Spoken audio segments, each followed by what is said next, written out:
നിനക്കൊരു ഉത്തരവാദിത്വ ബോധം ഉണ്ടായല്ലോ. സത്യം പറഞ്ഞാൽ ചുറ്റുപാട് ഇപ്പോഴാണ് ഉണ്ടായത് അപ്പൂപ്പ. എന്തെങ്കിലും കാണാതെ ഇറങ്ങിത്തിരിക്കാൻ പറ്റുമോ? അവരെത്രയാ ചോദിക്കുന്നത്? ചോദിച്ചില്ലെങ്കിലും നമ്മളൊരു 50 പവനെങ്കിലും കൊടുക്കണ്ടേ? പ്രഭാകര, അല്ല 50 പവൻ എന്നൊക്കെ പറഞ്ഞ ഇന്നത്തെ കാലത്ത് ഒന്നുമില്ല. ഒരു 75 പവൻ വരെയൊക്കെ കൊടുക്കാം. ചിറ്റപ്പൻ പറയുന്നതാണ് അതിന്റെ ശരി. പിന്നെ ആഭരണത്തിന്റെ കൂടെ ഒരു 50,000 രൂപയെങ്കിലും പോക്കറ്റ് മണിയായിട്ട് കൊടുക്കണ്ടേ? പ്രഭാകര, 75 പവന്റെ ആഭരണം കൊടുക്കുന്ന സ്ഥിതിക്ക് 50,000 പോരാ, 1,00,000 കൊടുക്കണം. കല്യാണ ചെലവിനും കാശ് വേണമല്ലോ. ആനെ മേടിക്കാമെങ്കിൽ പിന്നെ തോട്ടിക്കാതോടാ പ്രയാസം വരാ. അല്ല അപ്പൂപ്പ, ഒരു 2000 പേർക്കെങ്കിലും സദ്യ കൊടുക്കണ്ടേ? 54 ഏക്കറുള്ള സ്ഥിതിക്ക് നമുക്കൊന്നും കുറയ്ക്കാൻ വയ്യല്ലോ. പ്രഭാകര, ഓ, എന്താ നിന്റെ അഭിപ്രായം? എന്തിനാ 2000 ആയിട്ട് ചുരുക്കുന്നേ? ഒരു 3000 പേരെയൊക്കെ ന്യായമായിട്ടും വിളിക്കാം. ആ, മാങ്കോയിക്ക് തറവാട്ടുകാർക്ക് കൊടുത്തേ ശീലമുള്ളൂ. അപ്പൂപ്പ, കല്യാണം നമ്മുടെ വീട്ടിൽ വെച്ച് നടത്തിയാൽ മതിയോ അതോ ഓഡിറ്റോറിയത്തിൽ വെച്ച് നടത്തണോ? പ്രഭാകര, ഇതെന്തിനാ എല്ലാത്തിനും എന്നോട് ചോദിക്കുന്നു? അല്ല, ചിറ്റപ്പൻ കൂടെ ഒന്ന് ഉഷാറായി നിന്നാലേ കാര്യങ്ങളൊക്കെ നടക്കൂ. അത് മനസ്സിലായി. ആഡിറ്റോറിയമാ മോനെ നല്ലത്. അല്ല അപ്പൂപ്പ, ഈ AC ഓഡിറ്റോറിയം ആയാലേ മന്ത്രിമാരൊക്കെ വരാനുള്ളതല്ലേ? ആ എണ്ണങ്ങളെ മാത്രം കേറ്റിപ്പോരുത്. രാഷ്ട്രീയക്കാരില്ലാതെ നടത്താമെങ്കിൽ നടത്തിയാ മതി. മന്ത്രിമാര് മണ്ടത്തിൽ എഴുന്നള്ളിക്കാതെ നോക്കൂല. ഇക്കാര്യത്തിൽ അപ്പൂപ്പന്റെ താല്പര്യങ്ങൾക്കാണ് പ്രാധാന്യം.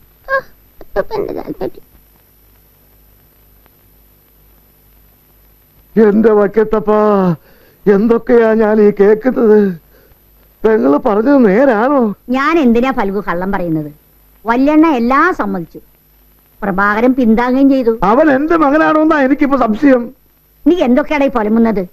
ഒരു പെണ്ണിറങ്ങി പോകുന്ന കാര്യല്ലേ, നടക്കട്ടെ. ആ, കൗസല്യയുടെ കാര്യത്തിലും വല്യണ്ണ എന്തെങ്കിലും ചെയ്യാതിരിക്കില്ല.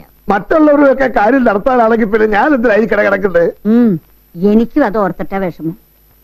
കുടുംബത്തിൽ ഒരു മംഗളകർമ്മം നടക്കുമ്പോ നിനക്ക് ഈ കിടപ്പ് കിടക്കേണ്ടി വന്നല്ലോ. നീ വിഷമിക്കണ്ട ഫൽഗു. ജലജ അവിടെ വന്ന് നിന്റെ അനുഗ്രഹം മേടിച്ചിട്ടേ മണ്ഡപത്തിലേക്ക് പോകും. ആ, അനുഗ്രഹിക്കാനും കൈ പൊങ്ങണ്ടേ? അതിന് കുഴപ്പമില്ല പെങ്ങളെ. ഈ ഇടത്ത കയ്യിലേക്ക് നോക്കിയേ, കണ്ട കണ്ട കണ്ട, ഇപ്പൊ ഈ വിരലൊക്കെ അനങ്ങും. ശരിയാ, കുറേശ്ശെ കൈയും പൊങ്ങും. പെങ്ങളെ, ഞാൻ ഇന്നാള് പത്രത്തിൽ വായിച്ചതാ, ജപ്പാനിലെ ഇതുപോലെ ഒരുത്തർ 8 വർഷം ഒരേ കിടപ്പ് കിടന്നിട്ട് ഒരു സുപ്രഭാതത്തിൽ എഴുന്നേറ്റ് പയറ് പോലെ നടന്നു പോയെന്ന്. ആ, അപ്പൊ നിന്റെ കാര്യത്തിൽ അങ്ങനെ സംഭവിക്കോടാ ഫൽഗു? ഈ പോക്ക് പോവാണേല് ഒരു ദിവസം ഞാനും അങ്ങ് പൊങ്ങും. അപ്പൊ ഇനി നല്ലൊരു മുഹൂർത്തം നിശ്ചയിക്കണം. മേഡം അടുത്ത ചിങ്ങത്തിലായാലോ പ്രഭാര? ചിങ്ങമെന്ന് പറഞ്ഞ അത് ഒരുപാട് നീണ്ടുപോയി. ശുഭസ്യ ശീഘ്രം എന്നല്ലേ അപ്പൂപ്പൻ എപ്പോഴും പറയാറുള്ളത്. വലിച്ചോ? ഓ, ബാക്കി കാര്യത്തിലൊക്കെ ഏർപ്പാടായി. പക്ഷെ പയ്യനെ പറ്റി നീ ഒന്നും പറഞ്ഞില്ലല്ലോ. പയ്യൻ ഡോക്ടർ, എഞ്ചിനീയർ. അല്ല, ഡോക്ടറോ എഞ്ചിനീയറോ ഒക്കെ ആവുമ്പോ ഈ പറഞ്ഞ തുകയൊന്നും കൊടുത്താൽ പോരല്ലോ. നമ്മള് ഇപ്പൊ തീരുമാനിച്ച വ്യവസ്ഥകൾക്ക് ഒതുങ്ങുന്ന ഒരു പയ്യനെ കണ്ടുപിടിക്കണം. പയ്യനെ കണ്ടുപിടിക്കണോ? അതെന്താടാ, അവൻ ഒളിയിൽ പോയോ? വല്യച്ഛന് മനസ്സിലായില്ലേ? ഇല്ല. ചെറുക്കൻ ഇതുവരെ ആയിട്ടില്ല. ഇനി വേണം കണ്ടുപിടിക്കാൻ. അതെന്നെ ഏർപ്പാടാടാ. ആ ഏർപ്പാടിന്റെ പേര് കാള വെറ്റു കയറെടുത്തു. ഇല്ല ധാരാവാ? അതല്ല അപ്പൂപ്പ, അപ്പൂപ്പനോടൊരു വാക്ക് ചോദിച്ചിട്ട് പയ്യനെ അന്വേഷിച്ചു തുടങ്ങാമെന്ന് വിചാരിച്ചു. കാര്യങ്ങളൊക്കെ ഇത്രയായ സ്ഥിതിക്ക് ഇനി ഞങ്ങൾ ആലോചനയുമായിട്ട് മുന്നോട്ട് നീങ്ങട്ടെ അപ്പൂപ്പ? ഇതെന്ത് ചോദ്യമാടാ മോനെ? ജലജയ്ക്ക് ഒരു നല്ല ആലോചന വന്ന അപ്പൂപ്പൻ വേണ്ടാന്ന് പറയുമോ? നിങ്ങൾ ധൈര്യമായിട്ട് പോക്കോ, എല്ലാം മംഗളമായിരിക്കും.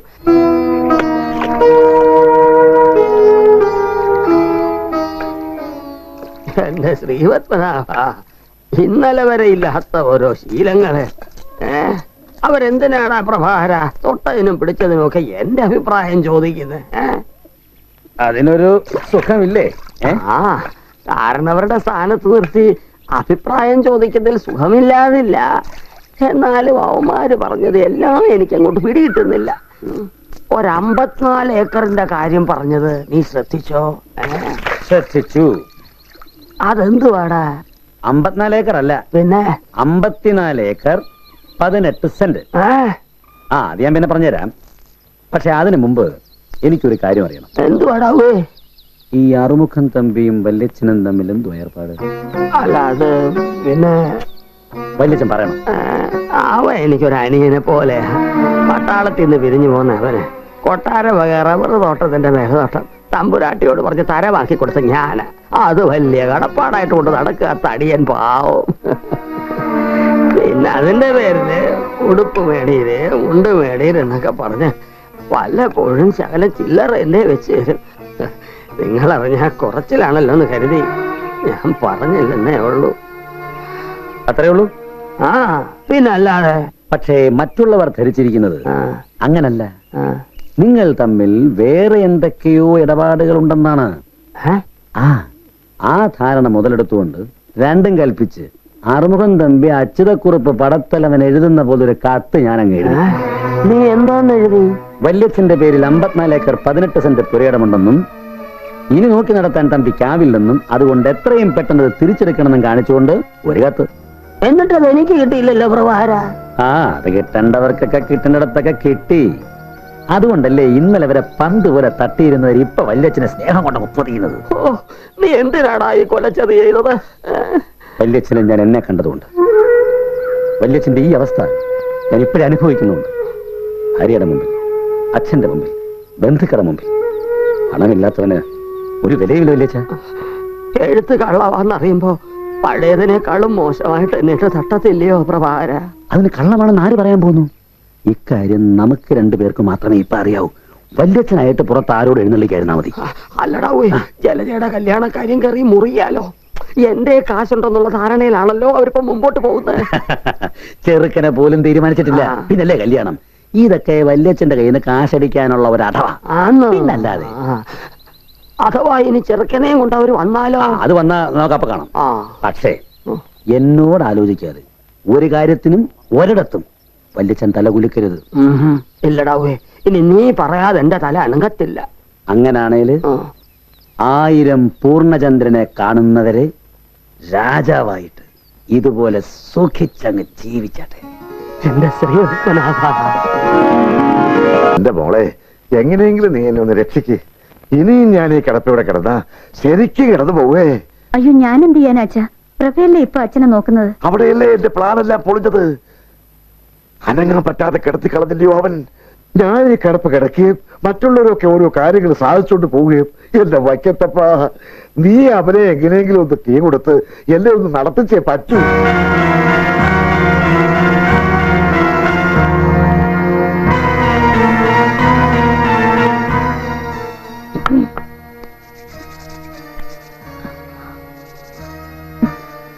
പ്രഭേ, അച്ഛനെ ഞാൻ ഡീറ്റെയിൽ ആയിട്ട് എക്സാമിൻ ചെയ്തു.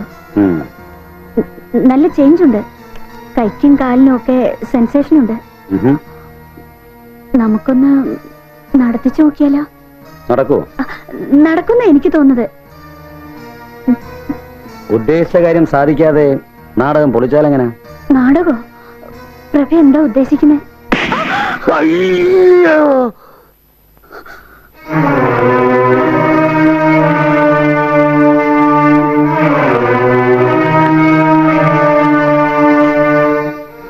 അച്ഛന്റെ വക്രബുദ്ധിക്ക് കൂട്ടുനിന്നപ്പോ നീ വഞ്ചിച്ചത് നിന്റെ പ്രൊഫഷനെ. MBBS കയ്യിലോട്ട് വാങ്ങിക്കുമ്പോൾ ഉരുവിടുന്നൊരു സത്യവാചകം ഉണ്ടല്ലോ, അതാ നീ മറന്നത്. എല്ലാം പോട്ടെ, ഞാൻ കഴുത്തി താലി കെട്ടി എന്റെ ഭാര്യയിൽ എഴുതി.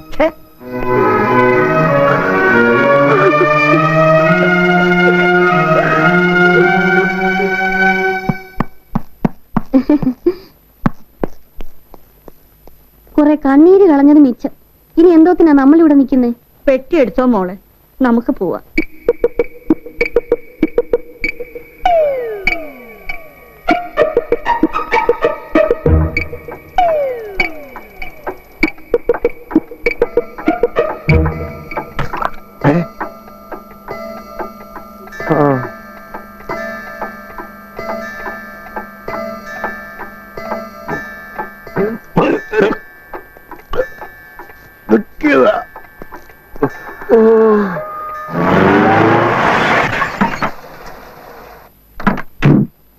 എന്താ ഇത്ര വൈകിയത്?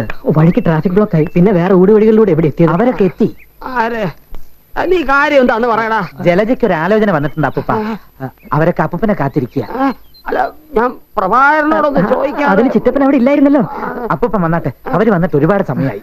അല്ല അത് അയ്യോ, നീ ഇതുവരെ ഒരുങ്ങി കഴിഞ്ഞില്ലേ? ഇത് എപ്പോ തുടങ്ങിയതാ? നീ അപ്പൂപ്പനിങ്ങ എത്തി. അച്യുതക്കുറുപ്പ് പടത്തലവന്റെ ചെറുമോളാണ് കുട്ടീന്ന് അറിഞ്ഞപ്പോ തന്നെ ഞങ്ങൾക്ക് കൂടുതലൊന്നും ആലോചിക്കാൻ ഉണ്ടായിരുന്നില്ല. ഇത് പിന്നെ വേറൊരു ചടങ്ങ് മാത്രം.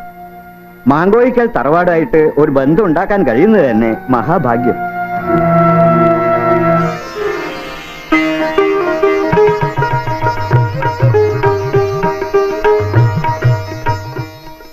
ആ ഇപ്പോഴത്തെ കാലമല്ലേ, ഇവർക്ക് എന്തെങ്കിലും മിണ്ടാനോ പറയാനോ ഉണ്ടെങ്കിലേ നമുക്ക് അല്പനേരം പുറത്തേക്ക് നിൽക്കാം.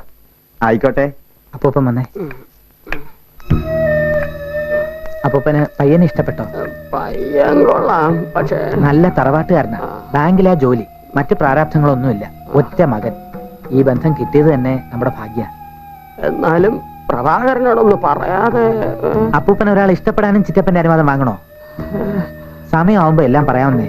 ആ അല്ല, നിനക്കിഷ്ടമായോ? ഈശ്വര, എല്ലാം മംഗളമായ മതിയായിരുന്നു. അപ്പൂപ്പ അവരൊക്കെ പോകാനൊരുങ്ങി. വന്നാട്ടെ. മോനെ ആ എന്നാ ഞങ്ങൾ അങ്ങോട്ട് ഇറങ്ങുക. സഹദേവനോട് എല്ലാ കാര്യം പറഞ്ഞിട്ടുണ്ട്. മേടം 10 കഴിഞ്ഞാ പിന്നെ ഒരു മുഹൂർത്തം കിട്ടാൻ പാടാ. ആ ഞങ്ങൾ അതനുസരിച്ച് മുന്നോട്ട് നീങ്ങാൻ പോവാ. പിന്നെ ബാക്കി കാര്യങ്ങളൊക്കെ ചോദിക്കാനുണ്ടോ? മാങ്കോയിക്കൽ തറവാട്ടുകാരൊരു വാക്ക് പറഞ്ഞാൽ അത് വാക്കാ. ആ അപ്പൊ പിന്നെ ഞങ്ങൾ ഇറങ്ങട്ടെ. ഓ വല്യച്ഛൻ എന്ത് പണിയായി കാണിച്ചത്? എന്നോട് ചോദിക്കാതെ അവിടെ പോകാൻ ആര് പറഞ്ഞു? ഞാൻ പോയതല്ല, ആ നകുലൻ എന്നെ നിർബന്ധിച്ച് കൊണ്ടുപോയതാ. നീയാണെ സ്ഥലത്തുമില്ല. അവിടെ ചെന്നപ്പോഴല്ലയോ കെണി പെട്ടെന്ന് മനസ്സിലായത്. ഇനി ഇപ്പൊ കെണിപ്പെട്ടു പറഞ്ഞിട്ട് എന്താ കാര്യമുള്ളത്? ആ വരുന്നൊക്കെ അനുഭവിക്കാൻ തയ്യാറായിക്കും. എടാ പ്രഭാര, നീ എന്നെ എങ്ങനെയും സഹായിച്ചേ പറ്റൂ. പണം കൊടുക്കേണ്ട തീയതിക്ക് വരെ ധാരണയായി. ഇനി ഒഴിഞ്ഞു മാറാൻ പറ്റില്ല. എന്നോട് പറഞ്ഞിട്ട് എന്താ കാര്യം? പണത്തിന് ഞാനവിടെ പോവാനാ? വല്യത്തിനോട് ഞാൻ അപ്പോഴേ പറഞ്ഞതാ എന്നോട് ചോദിക്കാതെ എങ്ങും തലയാട്ട്. പറന്നാള് കഴിഞ്ഞാൽ അന്നേ കാശിക്ക് പോയാ മതിയായിരുന്നു. ഈ തൊന്തറവൊന്നും വരികയില്ലായിരുന്നു. ഇനിയിപ്പൊ നമ്മൾ എന്തോ ചെയ്യും? ഇനിയിപ്പം ഒന്നും ചെയ്യാനില്ല. അയ്യോ, വീണ്ടും അവർ തട്ട് തുടങ്ങും, ഫുട്ബോൾ പോലെ. അനുഭവിച്ചു. പിന്നെ കൊച്ചുമോടെ കല്യാണമാ മാങ്കോയ്ക്ക് വലിയ പടത്തലവൻ മുടക്കിയിരിക്കുന്നേ, ഓർത്തോ?